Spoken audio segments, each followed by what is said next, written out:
దేవీ మాహాత్మ్యకాండ అని ఒకటి ఉంది మార్కండేయ పురాణంలో. అందులో అమ్మవారి గురించి ఒక గొప్ప రహస్యం చెప్తారు. సృష్టికర్త, స్థితికర్త, ప్రళయకర్త, 9 గ్రహములు, దిక్పాలకులు, భూమి, వీళ్ళందరూ కూడా ఏవైనా దుష్ఫలితములను ఇవ్వాలి అని అనుకున్నా కూడా ఇవ్వకుండా ఆనుకూల్యతని ప్రకటించవలసిన సమయము ఎప్పుడూ ఆసన్నమవుతుంది.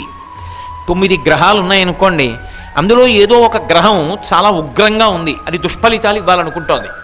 కానీ ఆ గ్రహం అలా ఇవ్వకుండా ఎప్పుడు ఆగిపోవాలి.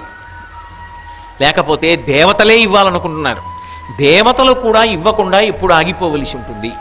అంటే జగదంబని ఎవరైనా రోజు మొత్తం మీద ఒక్కసారి ధ్యానం చేస్తే, ఒక్కసారి అమ్మవారిని మనసులో భావన చేస్తే, అలా భావన చేసిన వాడు ఎవరుంటాడో వాడి జోలికి వీళ్ళు వెళ్ళకూడదు అని నియమం.